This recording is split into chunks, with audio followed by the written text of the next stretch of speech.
ஓம் முருகாவேல் முருகா வெற்றிவேல் முருகா. என் அன்பு குழந்தையே, பெரியதொரு மகிழ்ச்சியை சிறிது நேரத்தில் கொடுத்து உன்னுடைய வாழ்க்கைக்கு அர்த்தத்தை கொண்டு வந்து சேர்க்க இந்த முருகன் நான் பாடுபட்டு கொண்டு இருக்கின்றேன். உன்னுடைய கவலைக்கும் கண்ணீருக்கும் முற்றுப்புள்ளியை வைக்கக்கூடிய அளவிற்கு பேரதிசயத்தை இன்றே நிகழ்த்தி பெரும் மகிழ்ச்சியை உன் வாழ்வில் நான் கண்முன் காட்டப் போகின்றேன்.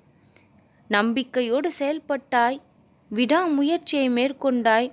உன்னை பலர் பின்னுக்கு தள்ளினாலும் அவர்களை விட முன்னேறி செல்ல வேண்டும் என்று ஒரு துடிப்போடு ஒவ்வொரு கணமும் இருந்து கொண்டிருக்கின்றாய். நிதானத்தோடும் பொறுமையோடும் சிந்திக்க பழகி இருக்கின்றாய். கோபம் என்ற ஒன்று நம் வாழ்க்கையில் இருந்தால் நாம் முன்னேற முடியாது என்ற ஒன்றை தெளிவாக புரிந்து கொண்டு கோபத்தை கட்டுப்படுத்த கற்றுக்கொண்டிருக்கின்றாய். வேறென்ன வேண்டும் நீ நலமாக வாழ்வதற்கு? என் அன்பு குழந்தையே, எல்லா தகுதிகளும் உன்னிடம் நிரம்பி இருக்கின்றது. உன்னுடைய வாழ்க்கையில் நீ உயர்ந்த இடத்தை பெறுவதற்கு, முன்னேறி காட்டுவதற்கு, உன்னுடைய விருப்பங்களை நிறைவேற்றிக் கொள்வதற்கு அனைத்து தகுதியும் உன்னிடத்தில் இருக்கின்றது. இருந்தும் ஏனப்பா இந்த நிலை என்று கேட்கின்றாயா? என் அன்பு குழந்தையே, செயல்பட்டு கொண்டே இரு. உன்னுடைய யோசனைகளை எல்லாம் என்னிடம் விட்டு விடு. என்னை முழுமையாக நம்பி உன்னுடைய காரியங்களை என்னிடம் ஒப்படைத்து விடு. நீ நிம்மதியாக இரு. சரியான நேரத்தில் எப்படி முடிவை எடுக்க வேண்டுமோ அதை நீயாகவே எடுக்கவும் பழகு. பிறரை நம்பி எப்பொழுதும் உன்னுடைய முடிவை எடுக்கக்கூடிய உரிமையை கொடுக்காதே.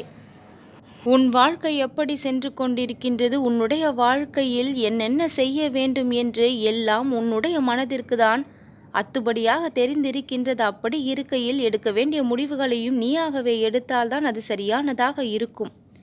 எல்லாவித தடையையும் மீறி உன்னுடைய வாழ்க்கையில் நீ வெற்றி நடை போட இருக்கின்றாய். நிறைவேறாத விஷயங்களை எல்லாம் சுலபமாக நீயே நிறைவேற்றி கொள்ளக்கூடிய அனுபவங்கள் எல்லாம் உனக்கு கிடைக்கும். காரிய தடை விலகியது. உன்னுடைய யோசனைகளுக்கு எல்லாம் அப்பாற்பட்டு பல விஷயங்களை நான் சிந்தித்து வைத்திருக்கின்றேன். உன்னுடைய வாழ்க்கையில் இதெல்லாம் நடக்க வேண்டும் என்று, நடத்தி கொடுக்க வேண்டும் என்று, உன்னை சந்தோஷப்படுத்த வேண்டும் என்று சில திட்டங்களை நான் தீட்டி வைத்திருக்கின்றேன். என்னுடைய திட்டத்தை நான் செயல்படுத்த முற்பட்டு கொண்டே இருக்கின்றேன்.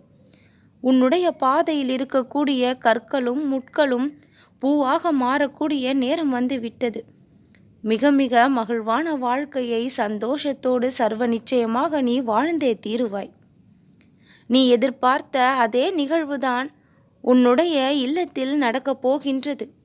சுப நிகழ்ச்சிகள் நிச்சயம் நடக்கும். உன்னுடைய வார்த்தை என்பது மிகவும் மதிப்புக்குரியது என்னிடத்தில். பிறர் உன்னுடைய வார்த்தையை மதிக்கவில்லை என்று நீ ஏன் புலம்புகின்றாய்? உன்னுடைய உண்மையான குணம், நேர்மையான மனம், இவை இரண்டும் எதை நினைத்து வார்த்தையாக கொட்டுகின்றதோ அந்த வார்த்தைக்கு மதிப்பை நான் கொடுக்கின்றேன். இனிய சொற்களை பேசுகின்ற உன்னுடைய வார்த்தைக்கு என்னிடத்தில் மதிப்பு என்பது உண்டு. யார் மனதையும் துன்பப்படுத்தக்கூடாது என்று நினைத்திருக்கும் உன்னுடைய வார்த்தைக்கு என்னிடம் மதிப்பிருக்கின்றது. உன்னுடைய கோரிக்கைகளை நான் ஏற்றுக்கொண்டிருக்கின்றேன். நிச்சயம் உனக்கு நிறைவேற்றியும் கொடுப்பேன். பிறர் உன்னுடைய வார்த்தைகளை மதிக்கவில்லை என்று நீ கவலைப்படாதே. அவர்களுக்கு மத்தியில் பொன்னான வார்த்தையாக உன் வார்த்தைகள் அனைத்தும் மாறும். சந்தோஷமான நிகழ்வுகள் பல நடக்கும் என் குழந்தையே. உற்றார் உறவினர்கள் சூழ, சொந்த பந்தங்கள் சூழ உன்னுடைய வாழ்க்கையை நீ கொண்டாடி மகிழ்வாய். நல்லதே நடக்கும்.